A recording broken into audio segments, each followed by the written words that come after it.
Yo, you found us, Iron Revival back. And today It's on my shirt. it is on my shirt too. And today we're gonna cover something we see kind of a lot and something that might be confusing to the viewer, the practitioner, the enthusiast, the dog, anybody, is the do this, don't do that exercise post. And we're gonna just kind of rant a little bit, but kind of help provide some clarification. So without further ado, don't or do this. Just a do, that's a weird word. All right, Roger, I mean, like we get them all the time, right? Like we get the don't swing like this, don't press like that. Do make sure that you're doing, whatever your favorite water company is. So what do we got about these? I mean, how can we provide some clarification for the folks? To be clear, some of these videos are useful and helpful. There are some people who have very measured language, people who are appropriate and specific.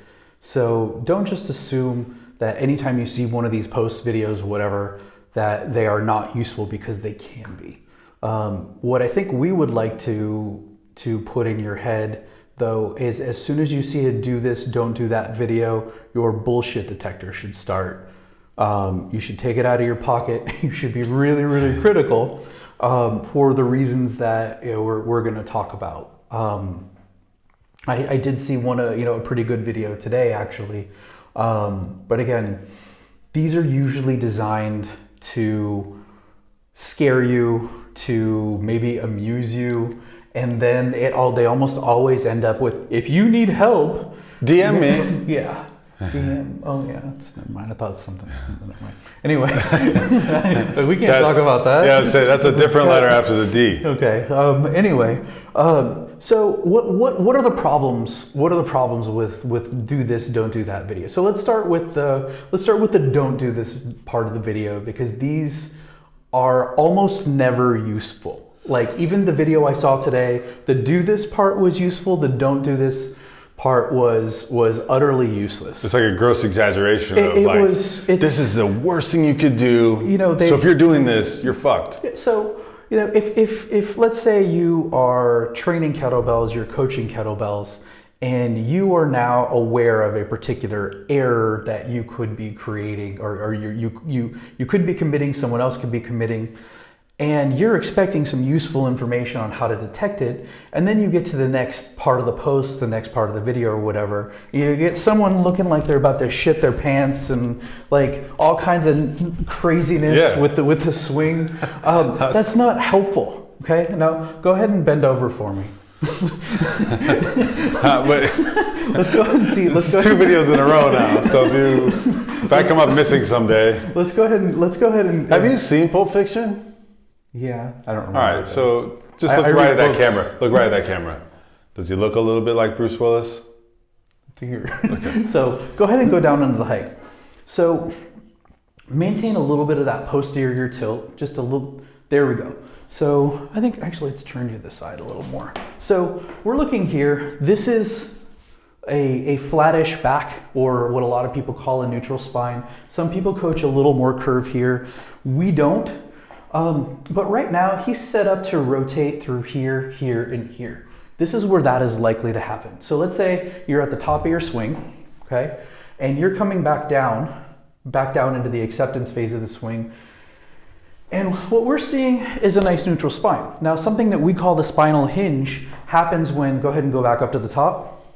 So when he goes back down here and he doesn't have adequate hip flexion, so he can't accept this force well, what will happen is, rather than rotating here, he will, no, don't do the bad. Okay, sorry. So go ahead and go back into your normal swing. And then I want you to arch your back a little bit, okay? A little bit less. That's what you're gonna see. Now the degree between these two things is very minimal. Do you feel all these muscles going off in your back? You feel sure, it right there? Yeah. Okay. So go ahead and tuck a little. Now untuck. Okay. That's the difference. Go ahead and come out of that. So when we're looking at a real movement fault that you were going to see if you're evaluating your own training, or if you're a coach, you're looking at such a minor motion of the back. You really have to be aware that you're looking for it. You have to see it. And in this scenario, We're not even saying don't do this. What we are saying is if you see that happening as you're going back down in the hike, it could be a clue that there's inadequate hip flexion. Right. Because if you can't flex your hips, you can't extend your hips. If you need to get the kettlebell back, you don't have the motion through here, you're going to move through your back. Very subtle, not something you're going to necessarily see across the room. You will get better at spotting it as you go. But the point is, that is a very, that would be an adequate don't video. But most of what we see is, the don't, like do the Jillian Michaels swing, okay? That's not helpful, okay? Now, with the exception... Hold on. Isn't that so messed up? Jillian Michaels, if you ever watch this, it's so messed up that you're so bad at the kettlebells that I knew exactly what that was. And almost anybody watched this probably does too. So, but beyond that, we don't see that happening very often. We don't see, crazy spinal movement. You will every now and then, but the don't part of the video is not usually helpful. So that's the don't. The do. The do, let's talk about the do. A do, da, da, da. Always with the music. At least I knew this time. Okay, good. So we'll get some cues for a kettlebell swing. And we'll stick with the swing, and they'll say your feet need to be here and the bell needs to be this far in front of you, and you need to pack this and do this and do that. The problem with the do part of the video, it doesn't apply to a lot of people. Okay, it's not all grossly wrong. These are guidelines that were put forth in a lot of certification manuals to be helpful for coaches. They spend a weekend teaching you, this is a typical setup, start here. Right. If you need to adjust X, Y, and Z, do that. They give you scenarios for adjusting. This is not just a one size fits all. This is it. This is the only way it can be. They do not do that most of the time. Not any certification I've ever been to. Okay. Obviously, they have to put something down in a manual.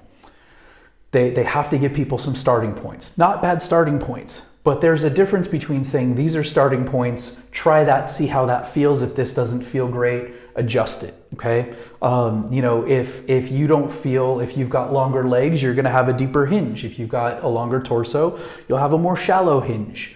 Like these are things that you're going to get at a certification. What happens though is the coaches go to these weekend things, and maybe they pay attention, maybe they don't pay attention, but they think that the certification means they know what they're doing. And it takes a long time and a lot of struggle to figure this stuff out. So everybody's a beginner. We all need to acknowledge, at some point that we're learning, and they're certainly not knocking beginners. The problem is that when you go to a weekend certification and you think you are a kettlebell expert and you say this is how it's supposed to be, you are consulting the manual because you want to get it right, which is cool. Yeah. But then you take the manual and you say this is the right way. So people come across these whether they're coaches or whether they're trainees, they come across these videos and say, oh, well, my kettlebell's not, a foot in front of me or whatever. And that may not work. Like, what if your arms are that long? Like this? Or what if they're that long? Okay. Yeah. Like we've got torso length, we've got leg length, we've got all of this stuff that is going to vary. Not everything is going to be the same for everybody. And when we teach to this idea that there is a standard, the logical progression of this idea is that any deviation from the standard is incorrect. So another thing to think about is as the form changes and the weight gets heavier, any deviation from that form is correct.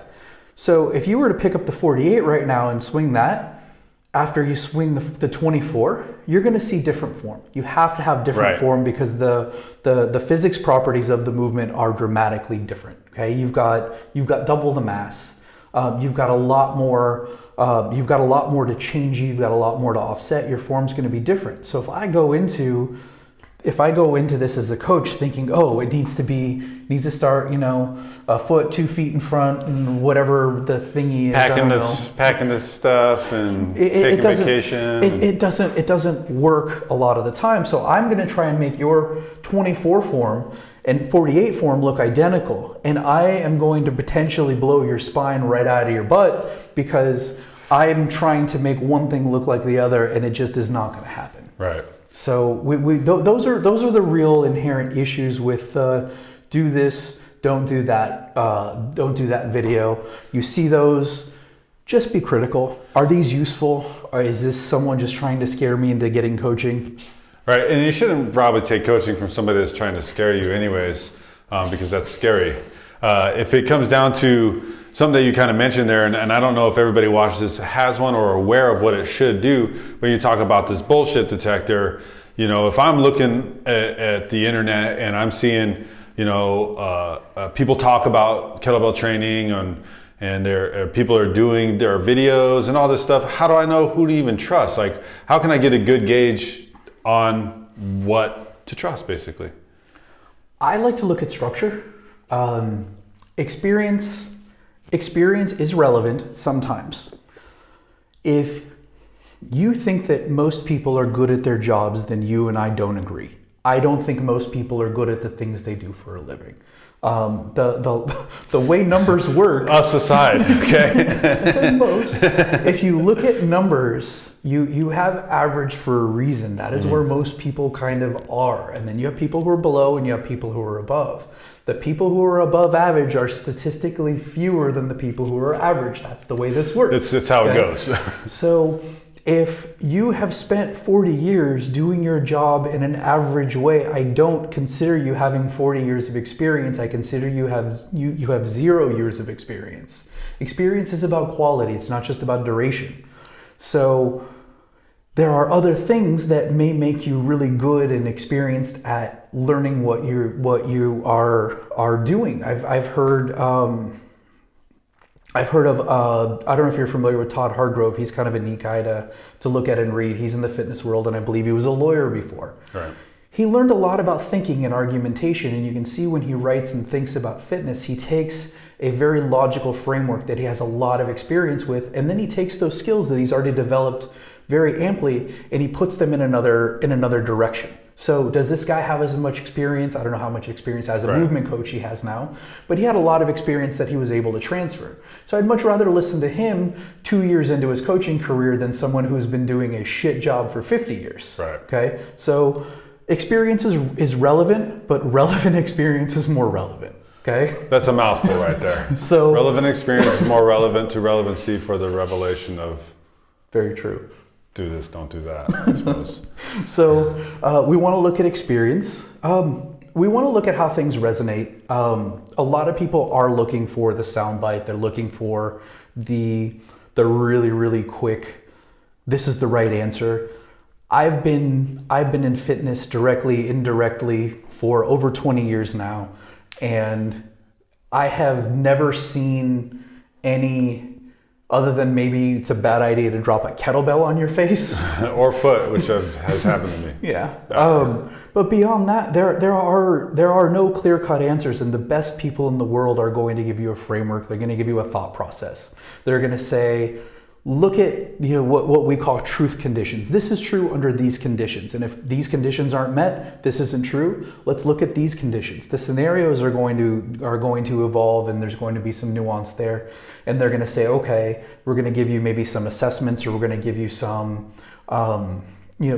things to think about in order to make decisions. And then after you make your decisions, then you test your decisions. Right. So the best people at this and really at any sort of coaching will give you some background, will give you some context, and they'll say, try this, try that. Another thing I find is they are not horribly anti anything. Right. Some of them, I know some good coaches that can be kind of ranty and a little bit angry. But for the most part, the people who are really at the top of their game are really just kind of open to a variety of thoughts, opinions, ideas, constantly evolving and saying, yeah, that doesn't really work for me, and this is why. And that's the last thing you really want to think about is justification, okay? Someone comes out and says, this isn't going to work, or this is going to work, have them explain why. You'll get a standard soundbite answer for a lot of these things. So one thing that I saw a video the other day. I saw a video the other day on a kettlebell swing, and it was a coach. I'm not going to call anybody out, but it was a coach. We'll tag you in this. Just kidding. It was a coach going through talking about mistakes of the kettlebell swing. And he was working with somebody who was doing a pretty bad kettlebell swing. Then he corrected his form and he was just doing a bad kettlebell swing. And he was talking about, the idea of the arms. So go ahead and pop your arms out. And there was it was an argument against, not an argument, really, it wasn't much of an argument, against the squatty swing. And basically, as he was coming down from the swing, he was saying this here. So the arms are not in contact with the center mass, and not having center mass in contact with the body is going to be a bad thing for your back. And this is going to be a situation where there's more stress on the back. The problem with this is, bring the arms there, so you'll have to alter. But now, squatty swing, the arms are in contact. Whether you go hingier or squattier, the arms don't move. As soon as you integrate the center mass, you bring the arms in the body, your center mass is connected. So he was blaming the squat, and it wasn't the problem wasn't the squat. The problem was the arms not being connected. So you have to listen to the things that they're saying, and make sure that they're giving you compelling reasons. Most of the time, though, you're going to get, it's bad for your back. Okay, why? You have to swing to here. Why? Right. Tell me why. If you can tell me why, I'll listen to you. If you don't tell me why, then okay, thanks for saying that this is maybe the right way to go, but I need to now go look at another video and I need to do some more reading so I can verify what you've said. Yeah, and that brings up a good point, especially and we're just using the swing as an example because that's what we're using, I guess. But, sometimes when it comes to back issues in the swing, when I get heavier swings, it actually doesn't feel that great to get them all the way out here. But here, I'm still developing all the power and the leg work that I'm looking to get, and I feel good that this is achieving my objective. I don't need it to be out here to achieve the objective for it, because right here is getting me to what I'm trying to do. So that's also something to consider when you're looking at the video and don't do this, don't do that. And you don't necessarily need to be smug about whatever you get across, but like Roger mentioned, just use some critical thinking and an open mind, and just understanding that, hey, do I do that? Is this that? Have I taken enough informative, I guess, seen enough videos or taken any courses or anything like that helps speak to you? And again, it's all, could it speak to you? Some people do just want the flash and dash. And I think the last thing to point out is the questions that you ask and you bring into this are going to be relevant. So go ahead and turn to the side again. So the question is, I don't think a good question is this correct or incorrect? I think generally that is an almost useless question. The question is, what is the difference between this, that, and that? That is the question you should be asking. Right. And if the person is making a claim about each of these arm positions, but they're not explaining the differences between them, then you probably should not accept the rest of, you should not accept a conclusion that someone has not offered evidence for. Now, sometimes we look at people who we really like and we really respect, and we say, you know what, I'm not going to go through all these rigors. I trust this person. So even though this was a shorter video and a quick answer, I'm gonna accept it. Maybe I'll test it later, but for the most part, the problem with a lot of these videos is the questions that you're bringing into them. If you're expecting a simple answer, you're going to get a simple answer, but it's probably going to be incorrect. Yeah, it's just a matter of how informed you are, how informed the person delivering the message is, and does it work for your body, really? Because the truth is, just like you said, if your arm's here or your arm's down here, is going to change where your setup is in the context of a swing. And don't be lured in by the do this, don't do that stuff and think this is absolute and where it has to go. And I've learned this over the years, maybe with a little bit of feedback from some people I know, but absolutes are usually a bad thing. As far as, hey, this is what it is, now do it. And that doesn't really work too great. Not so much. So just make sure, I guess when you're looking at this stuff, that you're open-minded, you're looking at it with objectivity. Is that right? And curiosity. Yeah. And try it and make sure you do it in a safe way. And then, you can always comment and ask for clarification, whether it's on a YouTube video, Instagram video, or whatever. Aside from popping, the Iron Tamers DVD into your DVD player, you cannot ask that guy a question right now because it's a DVD. And if I'm explaining to you so you don't know that, then I'm happy you found us, and hopefully you like our stuff, and subscribe. Do subscribe, okay? Do you have anything else, Roger? No, I'm good No? for now. All right, so do subscribe. Don't Not do the thumb subscribe. down. Yeah, don't not subscribe. Okay, or do whatever. I mean, like, Thumb down if honestly, you want. We you can don't do give a whatever you shit. want. You know what I mean? Fuck Like, okay. just have a great day. Stay strong.